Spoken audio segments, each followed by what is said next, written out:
E aí, pessoal, neste início de terça-feira, toda a repercussão do jogo, muito sobre os erros e os acertos de Renato. Tem Claudinho no Sport TV, tem Walter Kahneman, enfim, muitas informações começando o dia. César Cidade Dias falando de Grêmio aqui no YouTube, papo de gremista para gremista. Sem antes, no link do primeiro comentário você aprende o trabalho home office passo a passo para conseguir mais de R$4.000 de renda extra com um investimento de R$67. Não perca esta oportunidade, é um trabalho nada mirabolante, sério e honesto. Passa lá e confere. Vamos lá. Gente, jogo de ontem, 5-2, incontestável, o Grêmio um pouquinho, assim, em determinado momento do jogo, um pouquinho com dificuldade, mas em seguida fez os gols, fez um gol aos 6, um gol aos 16 e resolveu a partida. E a gente tem que ver o jogo depois. O que acontece? O que a gente pode tirar? Quais os erros e quais os acertos do Renato? Principal acerto, talvez o definitivo acerto do momento do Grêmio, o posicionamento de Jean-Pierre. Jean-Pierre deixou de ser aquele jogador que vinha jogar ao lado dos volantes e passou a ser um meia jogando bem lá na zona de confronto, que era o que a gente cobrava dele. E ele está indo bem. Nos últimos 3 jogos ele marcou gols, ele conseguiu, de alguma maneira, também criar opções para os seus colegas e ele voltou a ser o jogador que a gente imaginava. Jean-Pierre é, sem nenhuma dúvida, um jogador de muita qualidade, e o que a gente discute é exatamente essas questões. Mas isso acabou. Porque no momento em que a gente tem Jean-Pierre crescendo, Jean-Pierre evoluindo, Jean-Pierre dando soluções para os seus colegas, a gente vem aqui e elogia, e isso faz parte do processo, porque quando a coisa não caminha, a gente também vem aqui criticar.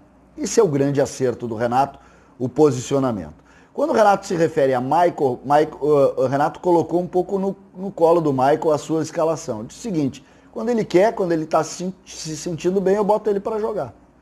O Renato colocou para Michael a responsabilidade.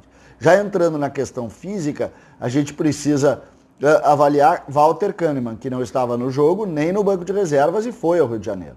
Formação extraoficial, o Grêmio não se manifesta oficialmente. Ele sentiu um pequeno desconforto no último treino, o Grêmio achou melhor preservar. Nada de importante, nada sério, nada que tenha alguma repercussão para o futuro, mas a gente vai aguardar, porque as coisas no Grêmio, a gente nunca consegue saber exatamente o que tem. E aí a gente entra nas questões relacionadas aos erros do técnico Renato na noite de ontem, que ficaram evidentes. Primeiro deles, o Grêmio não pode mais insistir com David Braz e Paulo Miranda, uma zaga lenta, uma zaga sem recuperação. O primeiro gol foi constrangedor, o gol do Botafogo, um lançamento. O David Braz mal posicionado, porque a zaga normalmente jogando em linha, ele estava um pouco atrás da linha nesse momento, ele recebe um passe para o centroavante do Botafogo no mano a mano contra ele e larga 3 metros atrás, chega 2 na frente, faz o gol, que nesse jogo não tem repercussão nenhuma, mas que ficou evidente, tomou conta de todos viram que ali ou tu protege o David Braz, que é uma liderança, que é um jogador que tem boas qualidades em determinados pontos do campo, bate bem na bola, ou tu preserva ele, ou tu vai acabar com a carreira dele.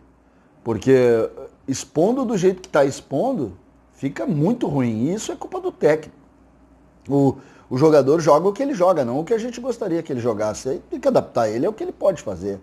E ali ficou ruim, e a crítica é muito grande em relação a isso. Com relação ao Paulo Miranda, da mesma maneira. Paulo Miranda não consegue ter uma sequência que dê resultado para o Grêmio. Então o Grêmio tem que tratar de conseguir isso. E eu faço uma crítica também com relação às substituições do técnico Renato. Por quê?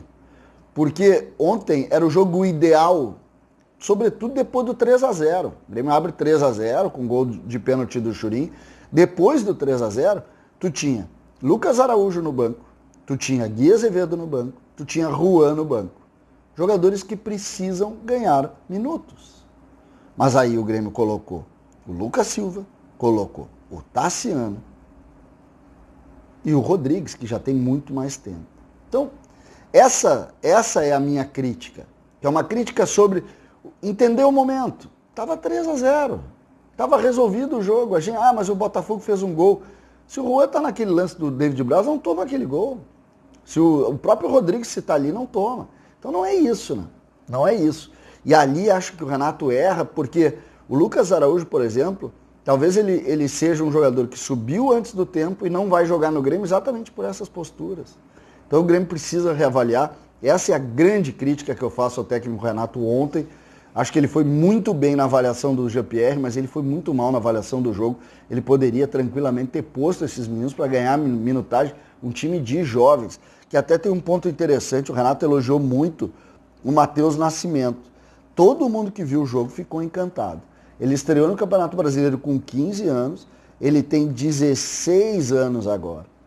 16 anos. Ele joga muito, esse menino. É aquele menino que estava lá na frente, jogando na frente, segundo atacante, assim. Olha, ele é um jogador que se destacou já na seleção brasileira sub-15 e ele com certeza vai brilhar no futebol brasileiro, vai brilhar no futebol mundial. Ele realmente joga muita bola, esse menino. Todos que viram o jogo ontem, recebi muitas mensagens. Pessoas vêm cá, o que é esse menino? Realmente eu já tinha visto, vi contra o Cruzeiro, vi vários jogos dele. Ele é muito bom jogador, ele está num ambiente, o Botafogo é um clube que está praticamente, enfim, está com todas as dificuldades dentro do campo. A gente viu ontem, era um time completamente sem condição, aquele time ali não sobe na Série, não tem nenhuma chance na Série B. Perde para a maioria dos times da Série B, aquele time que jogou ontem. Então, em cima dessa realidade, o Renato elogiou muito o menino. Antes tem um menino desse talento aí, tem que botar para jogar. Talvez, se tivesse um ambiente muito bom, ele estaria brilhando muito já, se estivesse num time organizado e num ambiente bom. Por fim, nós vamos falar do Claudinho. O Claudinho falou ontem no programa Bem Amigos do Sport TV. Abre aspas para o Claudinho. O empresário dele falou com o meu empresário, mas eu só falei com ele ali no gramado. O Renato é um grande treinador. Quando perguntado sobre a conversa do Renato em relação a ir jogar no Grêmio e tal, ele disse que o empresário do Renato, o Gauchinho, falou com o empresário dele, o que indica que a coisa saiu do campo e avançou. Vamos ver. Eu particularmente, eu não sei se o Grêmio autorizou, não sei como é que está a relação nesse sentido, mas o fato é que a coisa andou, né? A coisa andou. O Gauchinho tem muito boa relação com o Grêmio e pode ter tido ali um primeiro contato para que, ou até mesmo representando o Grêmio, para que ele pudesse vir jogar no Grêmio. O Claudinho, que todos negam lá no Grêmio que houve qualquer tipo de contato, pelo jeito houve, né? Pelo jeito houve. E a gente aos poucos vai sabendo a verdade por outros lugares. A gente que é criticado muitas vezes por falar, e aí o pessoal diz que não é verdade, tá aí. O Grêmio procurou o Claudinho, falou com o empresário dele. A gente vai agora procurar saber o que existe depois disso, se a coisa andou, se a coisa não andou. Mas o fato é que o Grêmio procurou o Claudinho, a prova veio pela voz do próprio Claudinho. César Cidade Dias falando de Grêmio aqui no YouTube.